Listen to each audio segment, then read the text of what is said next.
very few people are going to override a 40K or less triathlon leg. Like, besides me. And me. Yeah.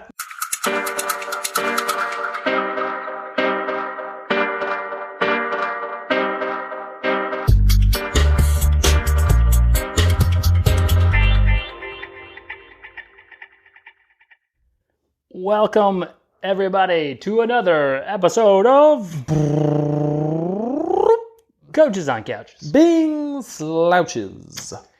Bryant wore his pajamas today. Pajama pants. So, today we are going to talk...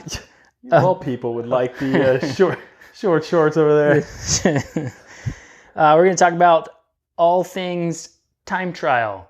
All things. The race of truth. It's actually... Some call it. Yeah, that's actually clickbait because we're not actually going to talk about all things. We're gonna do Pretty much all things, Dale. We're gonna do all things. Just we're not gonna go into as deep as we could go because we could be here hours, several episodes. So if there's a topic within this that you want us to drill down deeper into, we are more than happy to in a future podcast. Yeah, we're always looking for topics. We're fairly both of us are fairly nerdy on time trialing, whether it's straight time trial or triathlon bike leg. Everyone wants to go fastest A to B, baby. Exactly, and that's the key. So that's what we'll be talking about today. But first, I am Coach Dale Sanford. And I am Coach Bryant Funston. We are the co-founders of BPC Performance Coaching, where we specialize in helping time-crunched athletes optimize their busy schedules so they can maximize their athletic performance. Every BPC coach is trained in our 5 pillars coaching system that has been developed over the last 11 years through our work with athletes of all ages and ability levels, from fresh off the couch to world championship competitors. You can find out more about BPC by going to buildpeakcompete.com, checking Facebook and YouTube at buildpeakcompete, and all upon that Instagram at BPC Performance. And you can follow Dale on Snapchat at... He doesn't Snapchat. I don't Snapchat. I don't Snapchat. I don't Marco Polo. No Marco. None of those. None ya. It's not enough time of the day for all this stuff. No. All right, we're going to get to all things time trial here in just a minute. But first, we have a couple shout-outs. Lots of a couple shout-outs. So first one, CJ Neff over in Bentonville. Walmart had like an intercompany thing. They've done it, I know, at least last year as well. He did it last year. And so we set kind of a goal. Part of what actually was making me think about this time trial episode. We had a goal average speed that we knew we wanted him to try to hit if he was going to place high in the overall, his team. He was doing the bike relay aspect, and his team ended up getting first place, and he set a new FTP number, functional threshold number, and held on a road bike. He doesn't have a time trial bike, held over 24, which is pretty dang solid for a 16-ish mile TT. It's good. It's good. Yeah, Greg Rohde. Mm-hmm. We went out on the old Trinity ride this past weekend. Greg's been putting in some good miles on the bike and ended up hitting his all-time best 10 and 60-minute power. That was pretty on Trinity ride. It was... Yeah, the non-nature break stop turned into a massive chase. Yep. A lot of chasing. One more. The Ride2Rosemary folks that we coach, they've been putting in some massive miles. They're kind of in their last big block of training right now. We leave in a little over 3 weeks. So shout out to them. They've been knocking out centuries pretty consistently. So Good work, fellas. Lots of miles. All right, so let's get to it. Look, we're trying to get from start to finish as quickly as possible, whether that is an actual time trial like the one that we'll be hosting on the 27th of September. Yeah, shout out to the Snot, Sweat, and Tears, TT. Yeah, we'll be doing a socially distanced time trial. And or it could be the bike leg of a triathlon. The pacing part of it may be a little different. Yes. But a lot of the equipment and effort regulation and that sort of thing definitely carries over to triathlons. So yeah, I would say almost all of this applies exactly except for pacing, essentially. yeah, the effort that you're going to push. Yeah, because you still have to run naturally, whereas a cyclist part of it, does not have to run afterwards. No. So I guess first thing there, what is a time trial? Yeah, a time trial literally is a race against the clock. It is, you have a set course, set distance, and you are trying to cover that distance as quickly as possible, based on time. So, no drafting. Yep. I mean, that's kind of the massive thing that in the road racing world. I mean, triathletes don't draft in most cases anyway. Non-draft legal stuff. We won't get into that. Yeah, right. Unless it's Ironman Texas or something. But essentially, the difference, with road racing, most stuff is mass start. So you're starting with a group of others. We strongly encourage people to do as much drafting as possible. Whereas in a time trial, like Coach Dale already mentioned, no drafting allowed. It's all about you and putting out the fastest effort that you can put out to get done with the course in the shortest amount of time. Yeah, in both cases, if you get caught drafting, it's a time penalty at minimum. Could be a disqualification. Yep. So generally what happens, like Brian said, is most races are mass start, whereas a time trial is set off in most of the time 30-second increments. Yep. It can be as, there are other races that do a time trial start that will send people off as quick as 3 seconds, 5 seconds, but most cycling time trials are 30-second starts. So it spaces everyone out and allows or doesn't allow drafting like early on, and eventually people just get way spaced out anyway. So yeah, and sometimes you'll see Tour de France is actually happening now in September, odd year, obviously. Kind of nice to have it in September. You'll see where they'll put people off like every minute, and then when they get to those big, the final people where they want to make sure it's just them racing against the clock, they'll go as much as 3 minutes sometimes. Yeah. So you can have some big time gaps between those overall leaders just to make it as fair as possible. Yeah. So if you're getting passed by the person behind you, and it's been a 3-minute gap between you two, you're on a bad day. Not a great one. Not a great day. But there can be all different distances. Look, we've done time trials. I mean, I've done a 1K. Yeah. I mean, I've done 3-mile, 2-mile time trials. Yeah. I've done, if you count triathlon, done as long as 112. But so typical for triathlon, you're looking at, say sprint distance. Sprint is usually 20K. And then Olympic. 40K. And then you start getting into half Iron. Yeah, 56 miles and then 112. Yeah. But they're all different. Yeah. Every course is different. That's the nice part. That's the cool thing about time trialing and triathlon. Every course is different. You can't expect to hold the same speed over 2 completely different courses in different conditions. And we're going to dive a little bit more into that here a little later. In the road world, so like we're in Tennessee, a lot of times you'll have an omnium or a stage race in which you have, typically a road race, a time trial, and a criterium. In those, most of what we do here in the kind of southeast, most of those time trials will come after a morning race. So you're doing those in the evening, and typically they're going to be shorter. Like a longer distance time trial is in that 8 to 10 mile range. Yeah. Most are kind of in this 5-ish mile. So not a super long effort, obviously, especially when you're comparing it to some of that long course triathlon stuff. But you'll find if you're doing it right, they hurt in a very different way, right? It's over quicker, but the amount of pain sustained when done right is super, super high. That I guess that's the one of the things about time trialing and people that are good at time trialing.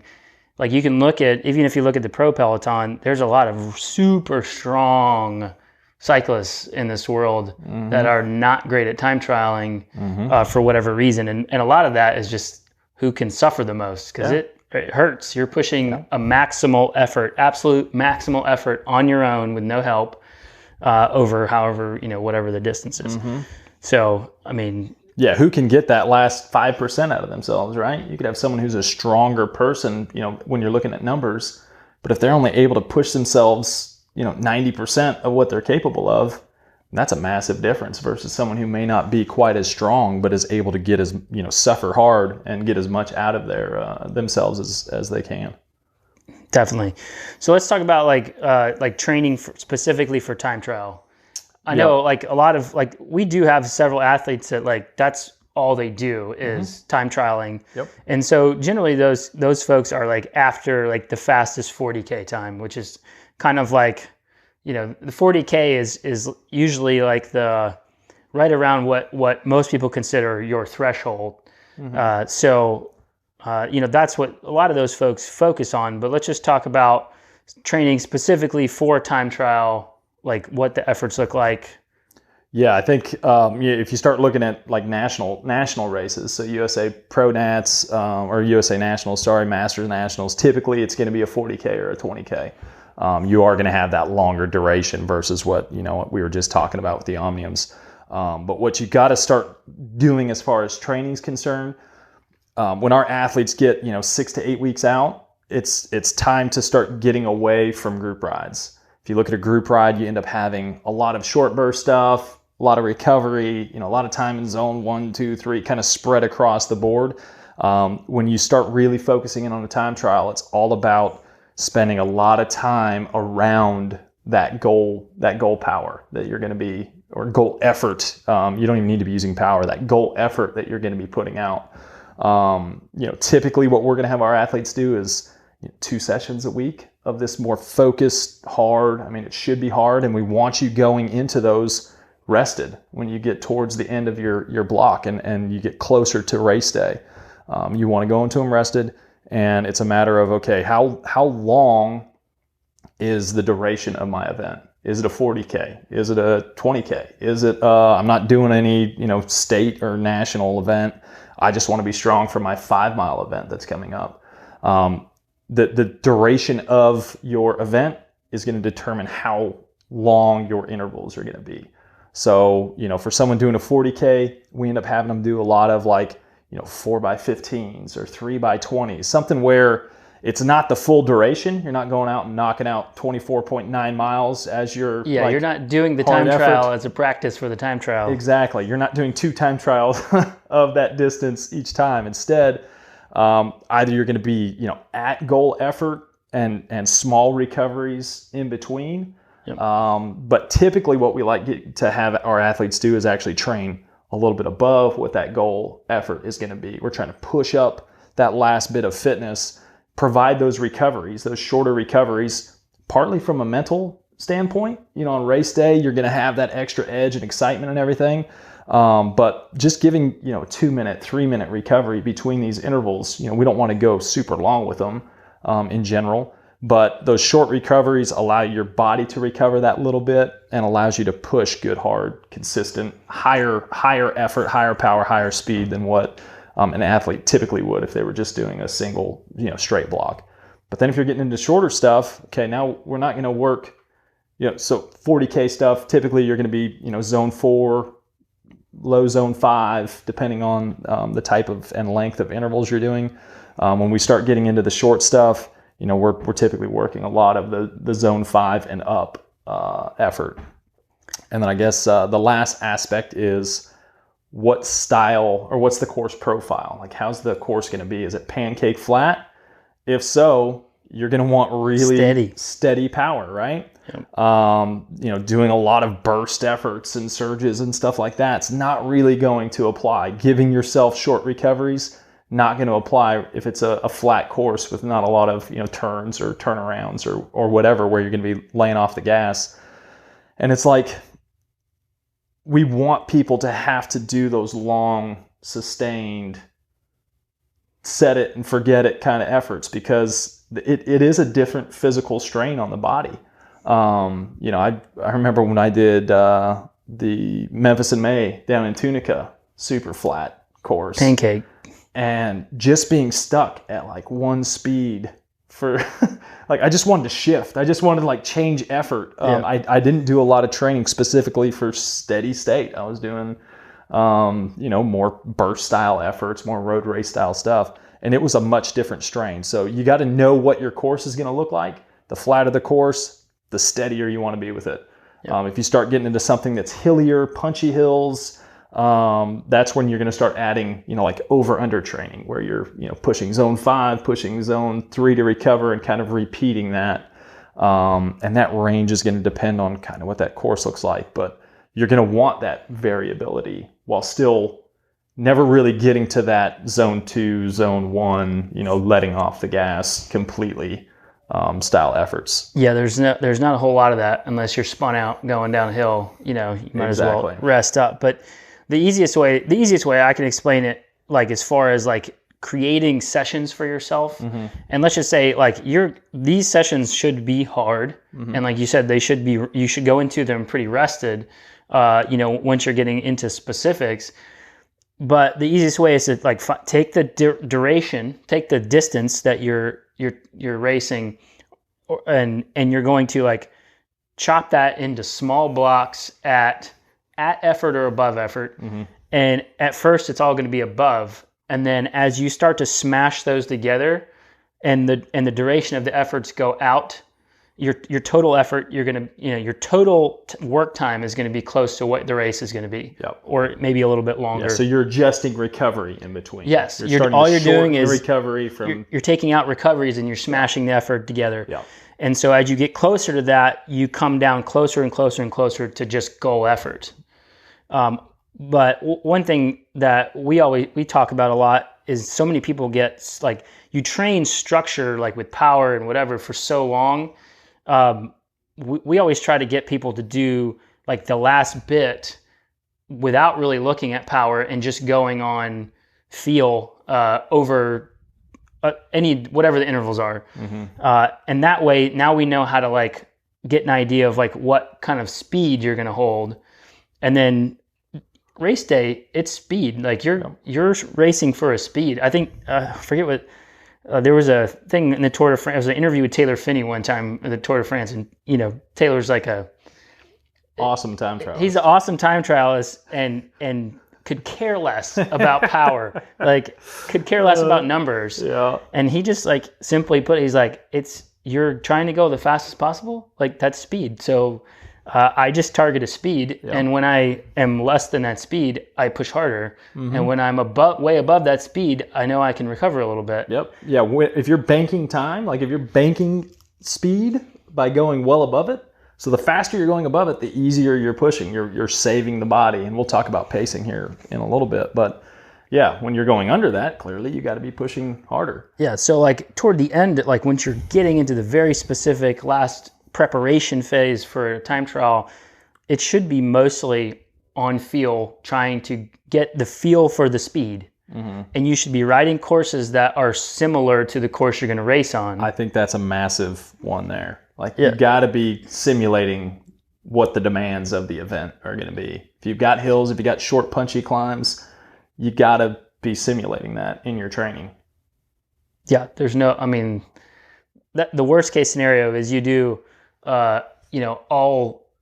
all your training on a trainer super flat or on super flat roads all the time, and you can hit goal efforts. You can hit all your steady efforts above threshold, and then you get into a time trial that has some short punchy climbs or even rollers, and you're not going to go very fast because you're either going to push too hard over those or you're going to blow up because you're not used to doing the punchy stuff.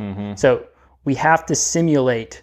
The closer we get to the event, we simulate more and more and more the effort, the distances, and I think the speeds, everything. We're trying to simulate it all. Yeah, I think one of the biggest skills, like time trialing, is a skill, and for those people, and this is why we do have athletes, not stare at a power meter all the time, is because you may show up on race day with better fitness or worse fitness. You may be getting sick. You may have, had a hard race in the morning and it took a lot out of your legs. Like, you've got to know your body, and you've got to get used to pacing yourself off the sensations that your body is giving you. If you're just going to, we don't want you to be a robot when it comes to time trialing, or even, the bike leg of a triathlon. You have to be feeling out the effort and feeling out how much load are the legs undergoing. What are the lungs feeling like?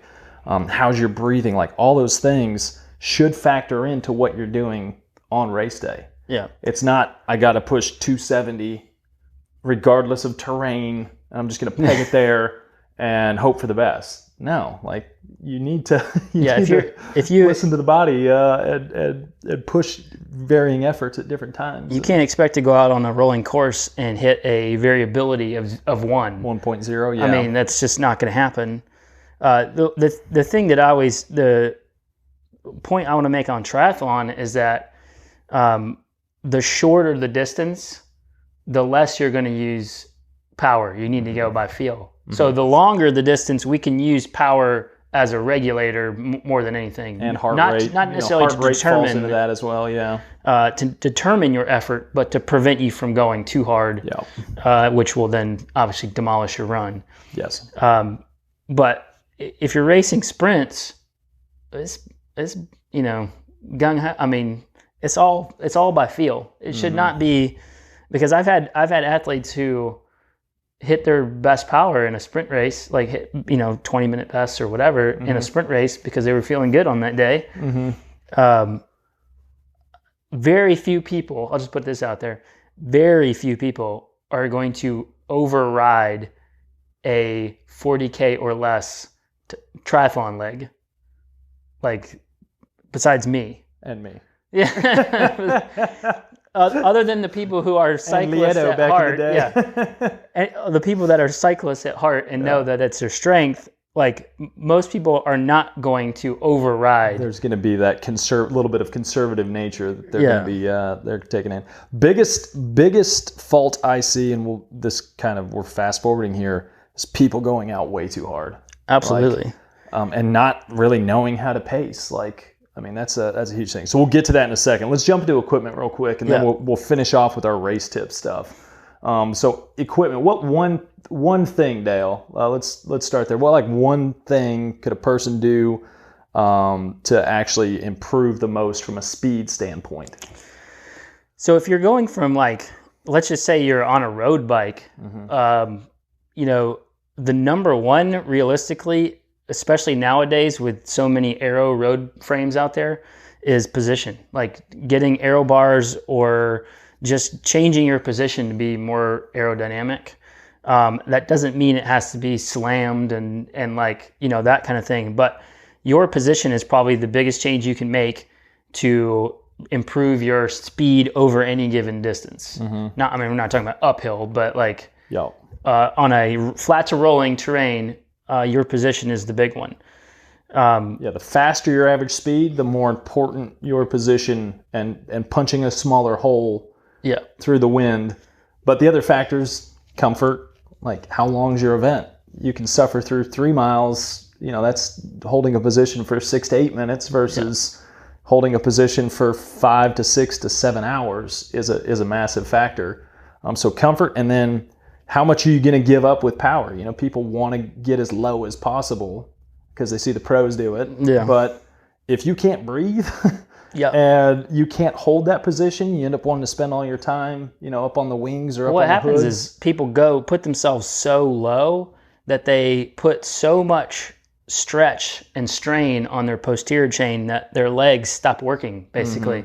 They have no power because their hamstrings are not flexible enough to hold that position.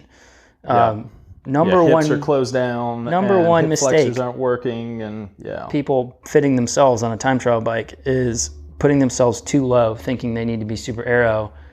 I can't tell you how many fits I've done where I brought the person up significantly, and they got faster, a lot faster. So I've played with it myself. I've gone as low as my bike would allow.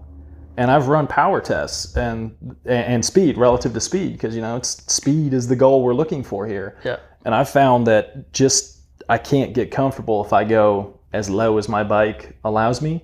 I'm closed off. I'm changing my body position. I'm rolling. I'm doing a bunch. I'm fighting my bike the whole time. Yeah. Whereas I bring it up, 2 centimeters, and I'm able to settle in, stay comfy, and generate even better power and ultimately better speed. So getting a professional bike fit from somebody who knows what they're doing is key there. Yep. It is. I'll be the first to say I fit bikes for a living. and I've done it for years, and I have a hard time fitting myself on a bike. If you're going, I can get pretty dang close, but having another person look at it is... Yeah, you're bringing your own thoughts into it as opposed to being an outside source. There is a feel aspect to it, but... So yeah, if you don't have a time trial or triathlon specific bike is going to be more aero than well, I guess now you're getting a lot of aero road bikes, but if you start thinking about your traditional road bike, but one of the biggest things you can do is being able to bring those arms in without cutting off breathing air, or making your shoulders but getting away from being wide, bringing that body more in that you get with clip-on aero bars, or going to, if you have the money to do so, going to an actual time trial specific bike setup. So that's one massive thing you can do. If you're just buying speed, that's a big one. Skin suit. So clothes, period. Clothing. And I was actually listening to a podcast about time trialing, and they had a person who's working in the velodrome over in the UK, and when asked what the biggest thing they thought a person could do, like quickest, easiest, cheapest thing, they said, there's like a ton of skin suits on the market, some super expensive, super high-end ones, but you're better off going with a cheaper skin suit that fits you properly versus going with one of these fancy, high-end, fat, test super fast that doesn't fit you right. It's not necessarily the fabric, it's how it fits you and how little wrinkles bunching, out. Wrinkles, bunching, flaps. I mean, flaps are bad. Yes. Find the tightest thing that goes in all the crevices. And all the nooks and crannies should be. And it's the same for triathlon. Like I've had some tri-suits where they're fine. Like you get on the bike though, and they're so loose in the front that the air just like catches in the front of the suit. It drives me nuts. I want to like put a piece of tape on my throat just to close that hole. And that's a lot of time, like a lot of why people have gone to like the shorter sleeve tri-suits, because they don't leave the air gaps in the armpits and stuff like that to pull air into. So, I mean, your clothing is huge, and it's massive. Not compared to everything else. It's not that expensive to get tighter clothes. Oh, exactly. No, and it looks good in the mirror. Aero helmet is a big one as well.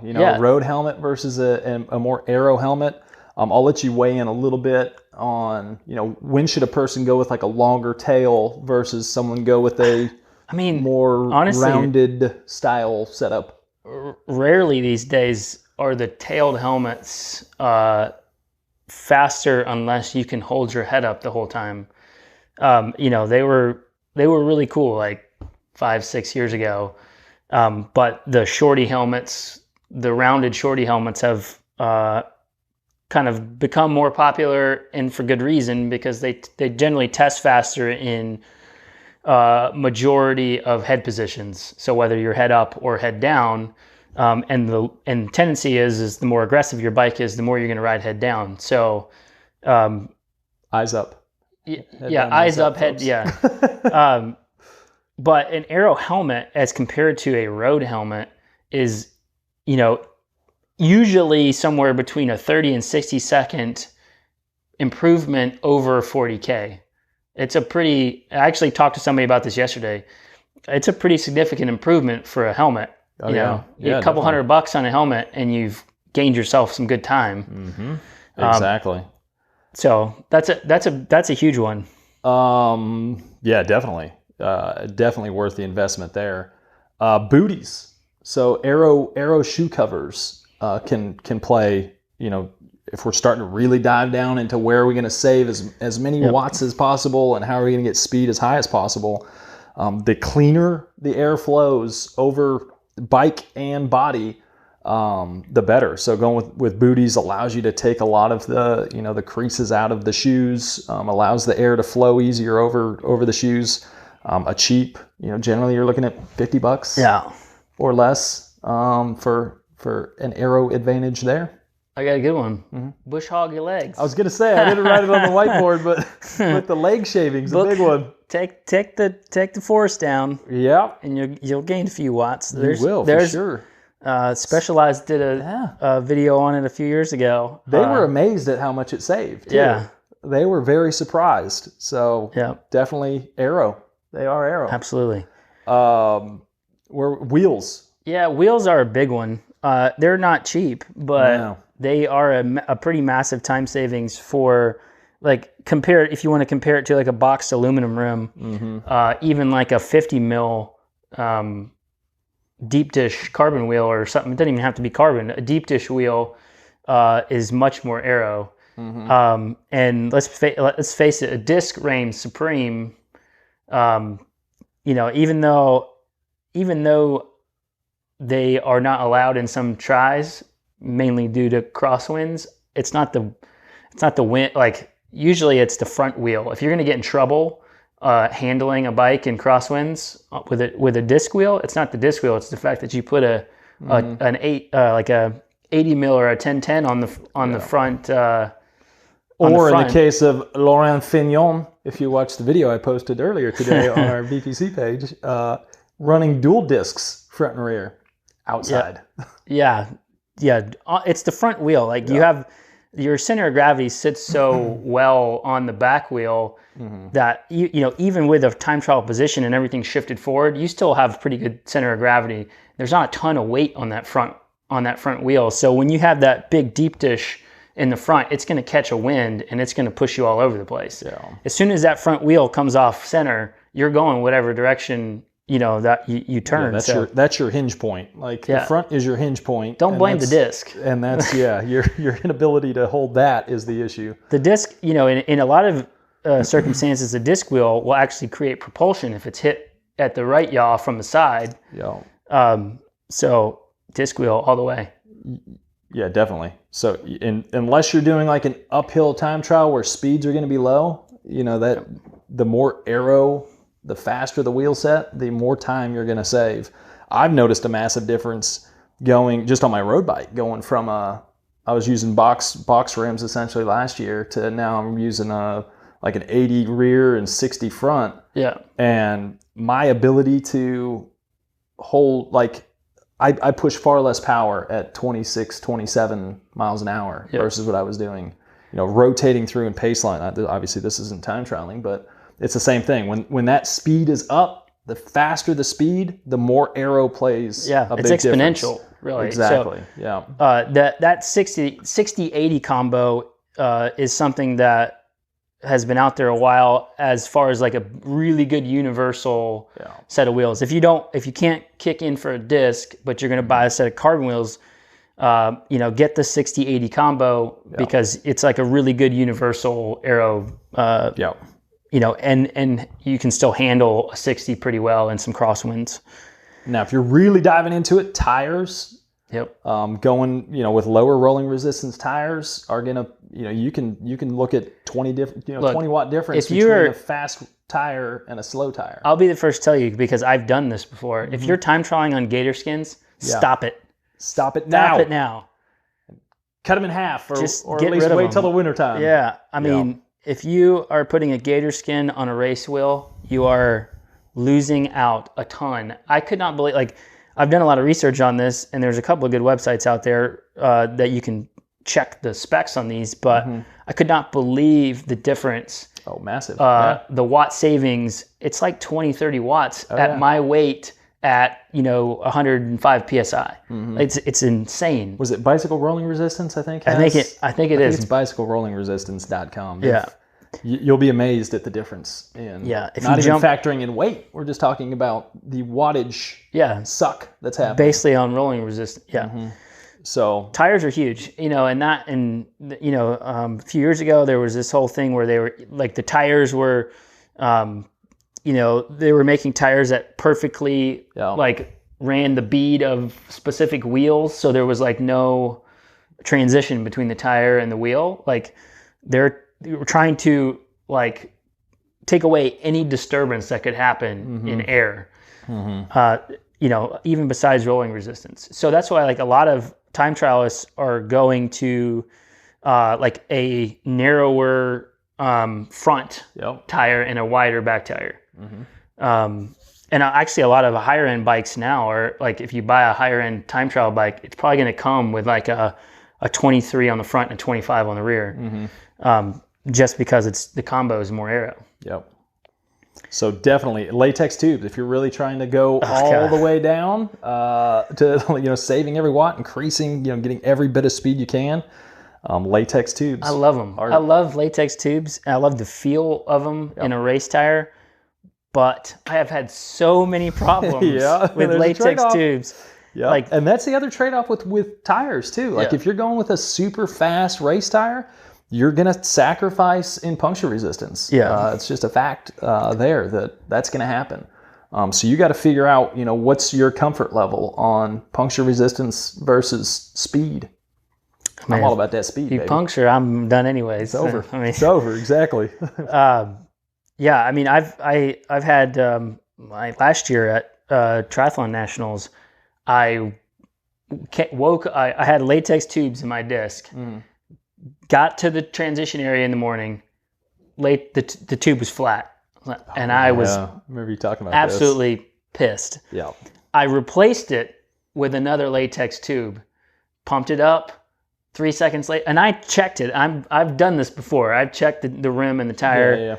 And like 2 seconds later, I went and bring the pump back to the mechanic and came back, and it was flat again. So I had 2 in the morning, and I was like, screw it, I'm going. I threw a butyl tube in there, and I was like, that's it. Yeah. But they're it's basically latex tubes like a balloon. It's like a slightly thicker balloon in the tire. And it, while it helps with weight and rolling resistance and stuff like that, it's thin. It is thin. Yep. So bumpy, not really great for super bumpy roads and stuff where you can pinch it really easily, but they are fast. Yep. I guess the last thing, and we could start talking about chains and going really deep into it and the type of lube you're using and the pulley systems and ceramic bearings versus not. There's a lot of stuff we can talk about, but if you go into drivetrain alone, if you want to totally optimize everything and go super nerd on it, you're getting, you go ceramic in the bottom bracket first, and then in your jockey pulleys in your rear derailleur, and then after that, you can get an optimized chain. Get that wax dip. The waxed and optimized chain. And, those things are you're saving a few watts each place, There's a lot of claims out there on how much it saves, but you're saving a few watts each place, but the total, can be pretty significant. Drivetrain's another source of lost energy. So anything you can optimize in there. I mean, the big thing with your drivetrain is making sure that you have proper gearing. This is a massive thing. There's we could chat some on the big chain ring, what size a person should go with. I know there's quite a few folks going larger now. But again, it's course dependent. Yeah. So why would you go with a larger chain ring? The reason being, from an efficiency standpoint, if you're really looking to get every watt you can, transferred to the wheel, not being eaten up by your drivetrain, just slight cross chaining can be an issue. Yep. So if you're someone who's faster, if you're going to be pushing 28, 29, 30 miles an hour, you don't want to be in a 53, 12 gearing. So you're seeing, pros especially are going to these bigger chain rings, or if you're someone who's most comfortable at 75 RPMs, there's some people that like to push a big gear, being able to not have cross chain, just go axis 12 speed one by. You're going to be saving that little bit. But most important, if you're on a rolling course, or something that's got punchy climbs, you got to be thinking about what's your rear cassette. We've had folks who've run into problems before because most of the race is rolling, but there is that one steep climb that's got 8%, 10% grades on it, and they end up having a cassette that really sort of limits them. Forces them to push too hard going up the climb, and it kind of blows them for the rest of the race. So if you're on a rolling course with a good climb, you're going to want to have that kind of bailout gear. What might be a 26, a 28. I mean, for some people, it might be a 30. Yeah. If you've got a long cage rear derailleur, but for the most part, depending on the course, you want the tightest grouping of gears that you can possibly get, and by that we mean the smallest jumps between the cogs in the cassette. So forever, like before it was 11 speed, it was just 1123. You're going to race with, I mean, I guess there was 11. You can do 1121. Yeah, there were a couple of like race specific cassettes out there that you could get, but now it's kind of like 11 speed is more like an 1123 with a bailout of a 25 or 26. And then you can get like, a 12, whatever. I don't know. There's all like, if you're doing a flat to rolling course and you're a fairly strong athlete, you can do that really super tight grouping. And so whenever you change gears, you're not having to make massive changes in your cadence. Yeah, that's the important thing. You're staying smoother, throughout the time trial. I've been in so many situations where I chose the wrong gearing because I was lazy and didn't want to change the cassette, and ended up, you're rolling great on a flats, and then you get up some sort of pitch and you get in the higher end of the cassette or the bigger cogs, and the jumps are so big. Now you're going from like your sweet spot cadence and you're jumping 10 to 15 RPMs per gear, and it bouncing all over the place, throws your rhythm so like all over the place. Or even worse, being on a flat course. I've had this happen like at Tunica, actually, a flat course where I ended up between gears. Like the power, the effort I was wanting to push, and the speed I was at, like I was either 85 RPM or I was like 105 RPM. I couldn't be in that spot where I really felt the most comfortable, and it starts messing with your mind. So if I'd have gone with a tighter range there, it would have been very beneficial to me. Yeah. Let's talk real quick about like front chain rings. I would say most time trial bikes these days come with a 52. It used to be 53, but now... Are most of them going 52? Yeah, they are. Really? Yeah. Oh. So most of them are 52. If you're a stronger rider, easily ride a 53 on flat to rolling courses. And then, if you're a pretty strong cyclist and you're averaging 24, 25 plus, on rolling courses, you might even feel smoother on a 54 tooth chainring. Yep. Going much above that. If you're finding you're on a course that you're spinning out, I mean, that's time where if you do go bigger chainring and you can still push, not necessarily max out on a downhill, but you're still able to push, I mean, you're gaining time when others are losing time. Yeah. So a bigger chainring may be beneficial there for you. I've definitely been on a couple of time trial courses where, I've done everything. I've done a 52. I've ridden a 53. I've ridden a 54. And I've been on courses where in a 53, you're spun out going down one hill, and it's a fairly long hill, and the course is only 5 miles. And I'm like, dang, if I had a 54, I could have been probably carrying a lot more speed. Carry that little bit extra. So it depends a little bit on the strength of the rider. I would say most people will time trial on the average person would time trial probably on a 52 just fine. If you're rolling? 53. 53. Yeah. I mean, I'm right now 53, but I keep telling myself I need to put a 54 back on. Yeah, I'm on a 54 for the, local stuff. Yeah. Flat to rolling. Yeah. All right. I've ridden as high as the ovals that were a 56 during the power phase. Yeah. Effective 56. So if you have more questions on equipment, clearly we could talk about this for a long period of time. So feel free to post questions in the comments or shoot them to us or whatever. Coach at buildpeakcompete.com. Coach or couch. They both work, I promise. People say they don't. They do. All right, let's go. For the sake of time, let's get into our top kind of time trial race tips. I'm going to lead it off with kind of the first thing you do, warm up. The shorter your event, the longer your warm up needs to be. You want that engine ready to rock, and you want to make sure you've got some race specific efforts that have happened. You don't want to have your first hard effort be the start of the race. Otherwise, it's going to come back to haunt you. So for a short TT, I'll warm up 45 minutes, 60 minutes. Yeah, easily. For a longer time trial, I'm still getting at least 30. Ideally, even a little bit more than that. Yeah. But a good warm up with some race style efforts. I generally don't like doing anything too long, nor do I give my athletes anything too long. So you're talking 30, 60, 90-second openers. Up to 3 to 4 minutes maybe.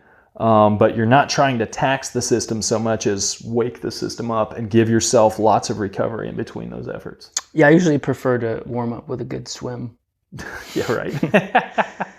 No, but even during before a try, the shorter the try, the longer my bike warm up is. Mm-hmm. I'll get there earlier so that I can get in 30, at least 30 minutes on the bike prior to the race, just because you don't want, right after you get in the water, you don't want that first couple of RPMs or revolutions to be like the first hard pushes on the pedals. So if you're going into a try and not warming up at all on the bike, you're probably losing a step or two in the first half of the bike. Yeah, I've definitely had races where I did not warm up enough and did not feel, in a 12-mile bike leg, I didn't feel good till mile 7 or 8, Yep.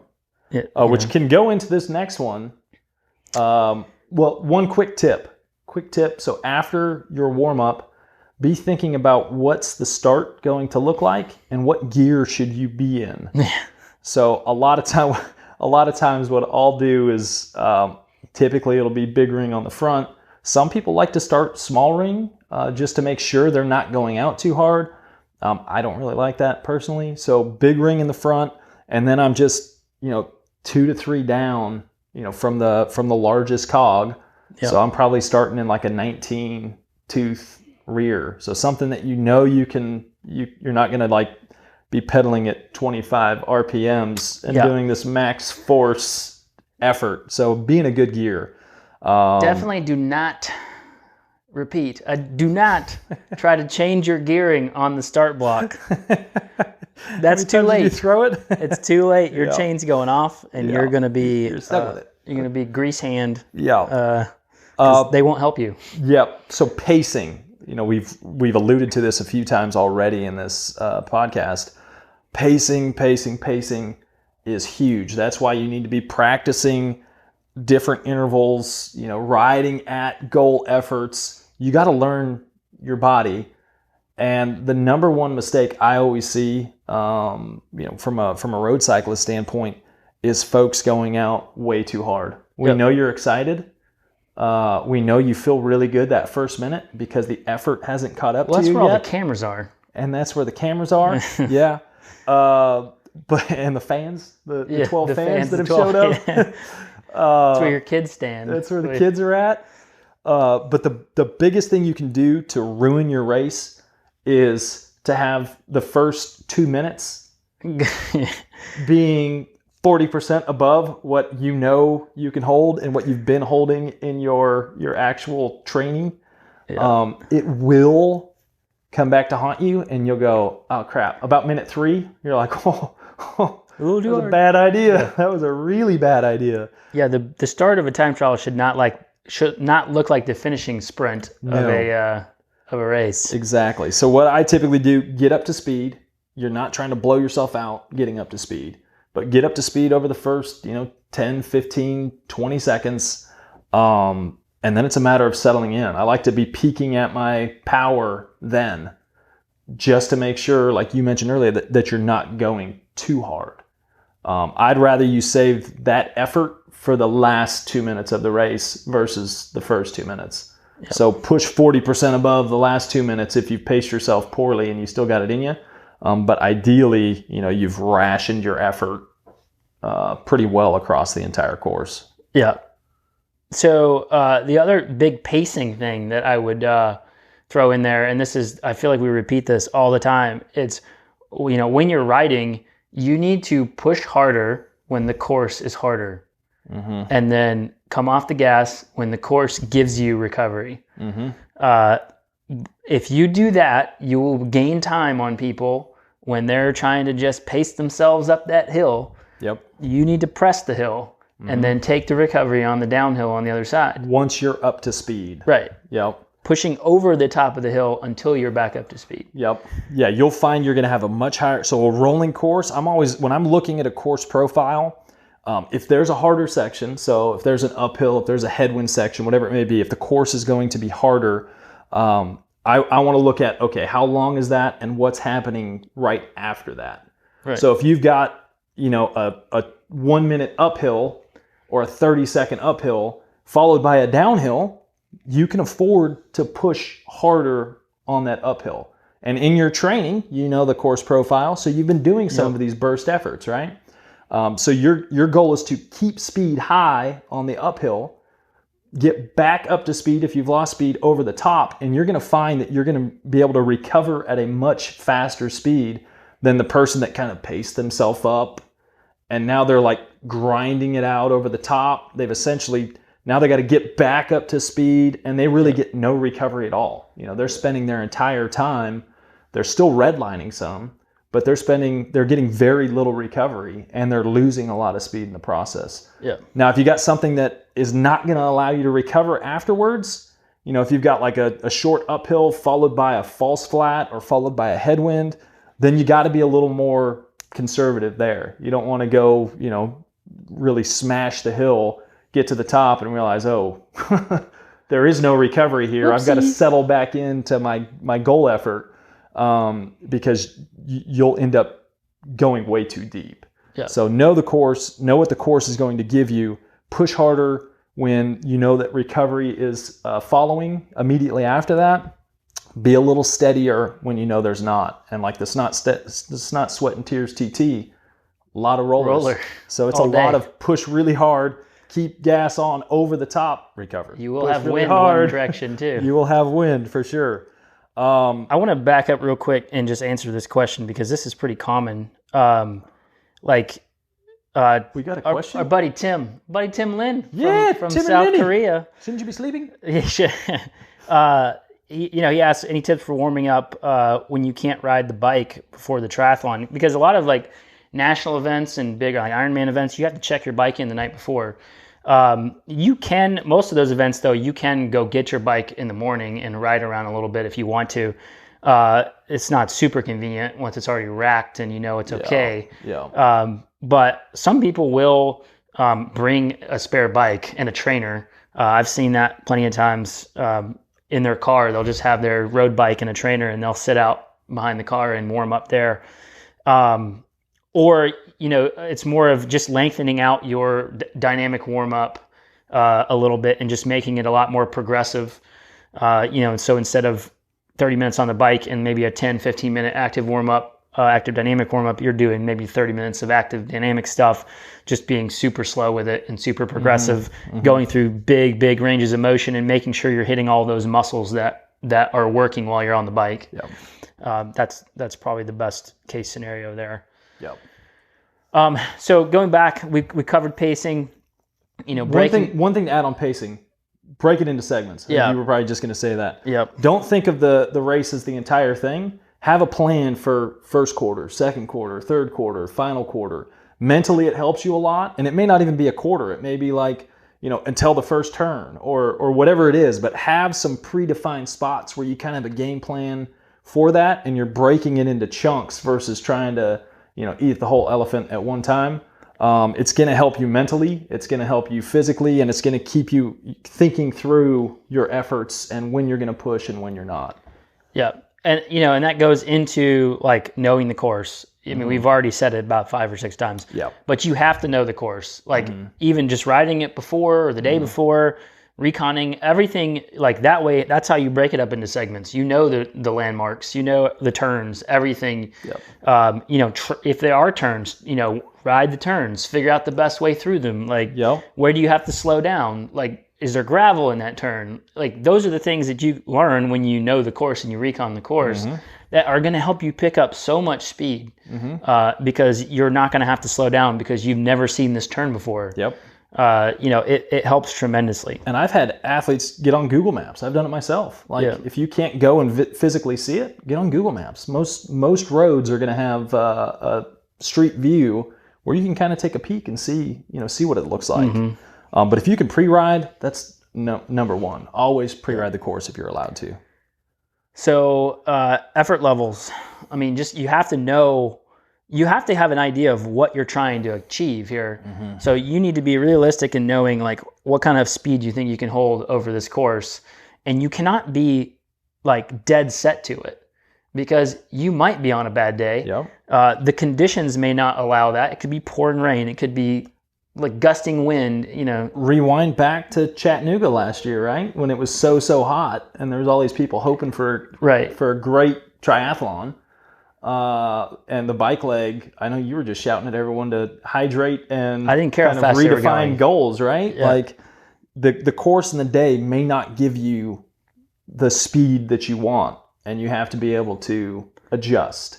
Yeah, if you get dealt with 106 heat indexes on a full iron course, your number one goal is to stay cool and hydrate. Which is why I think the most important thing you can do is start to learn your body. Sure. Yeah, you want to be able to relate that to heart rate and to power if you've got both those metrics going. But if you're just a person who is relying on heart rate and power and not paying any attention to perceived exertion, you are going to have a very tough time pacing yourself consistently and not listening to your body. It's just the best races I've had. It's not staring at a number. I'm looking at speeds to kind of get a feel for when I need to be pushing more or less, but I'm combining that with how am I feeling? Like, do I feel like I'm going to, can I hold this for 10 more minutes? Can I hold it for 20 more minutes? Yep. And I know, I've done it enough now where I know if I feel like I'm questioning whether I can hold it for the whole duration in those first 5 minutes of a longer event, I'm going way too hard. Like, being more conservative, and by the end, it almost always never fails that my power is like staying there, and my perceived effort has now gone up 15% just to hold that effort. And that's when I went out conservative, from a perceived effort standpoint. And you definitely don't want to finish like immediately going, gosh, I could have pushed harder. Yeah. And the closer you get to the end, I'm always thinking about that. Yeah, it sucks. Like, this hurts. I'm suffering. But I know 10 minutes after, I'm going to say, dang it, I could have gone harder. I let off and I shouldn't have. So it kind of goes into one aspect of it, like have a mental checklist. Like, have things you're going to cycle through. You don't want to just be thinking about, this hurts. Yeah. You want to be staying everyone's hurting. If all you're focused on is how much this hurts, you're not going to push yourself as hard as you can go. Exactly. So thinking about breathing, thinking about pedal stroke, staying relaxed, like what's your body position? Are you getting loose? What muscles are you working? Like running through that and changing your focus and making sure you're being as efficient as you can. But ultimately, keeping a positive attitude the whole time also is bingo. If you start beating yourself up and saying, oh, this sucks, I'm on a bad day, I want to quit, all of those things are going to lead to you failing to get the most out of that race. There was a good, I believe it was Chris McCormick's book or something like that, where he talked about like pre-race, especially Kona, he would just bank all these positive thoughts and just make this massive bank of positive thoughts, whether it was his kids or, whatever, a great day he was on or whatever. He just bank all these positive thoughts and like literally throughout the race, the moment that a negative thought creeped in, boom, pulled one from the bank. Yeah. And he would just pull, and he would have all these things just lined up, ready to think about to change his mindset over and over. And, he did pretty good. He was an okay athlete. Had some okay results. But I guess the last little thing I'll add is when I'm using, the main way I'm using power while doing a time trial, it seems like for me where I end up struggling the most is when you do end up with a headwind or a false flat or something where you feel like you should be going faster, and in your head you're starting to think about the competition when really it's not about them, it's just about you, but it's you're clock, thinking, man. I feel like I should be going faster than I am. That's when having something like power or having heart rate to be able to take a peek and go, okay, well, I'm still pushing good numbers, or I'm still, I'm 10% higher power than what I think I can hold or what I've ever held for this duration. And then, okay, it's okay to step back, like to chill out a little bit and not get in your own head about blowing yourself up because you feel like you should be going a ton faster. You're not going to carry the same speed on every course. It's just not going to happen. Yeah. Every course, every day is different. You can't help the people that show up to the race. You can't, there's a lot of uncontrollables that determine how fast you go as well. So, and ultimately it's about you getting the best out of yourself, right? That's You it. can't control anyone else's race. You can only control yourself. And so your goal is to get the most out of yourself on that day that you can. And so that's what we encourage our athletes to do. And that's why you should do this a lot. Like, you will get better at them. You should simulate the training to kind of improve your pacing and, go through those processes, and there is an art to it all. So absolutely, get out there and try them. It's a lot of pain typically, but at the end you're like, for most of us, it's pretty fun. For the most part, yeah, I'll do it again. I'll do it. All right, guys, we appreciate you guys. We threw a lot at you. We appreciate you hanging out, listening, watching. If you have any, if you want us to break down any of those bits into more detail, let us know. Yep. And we'll catch you guys next time. Adios.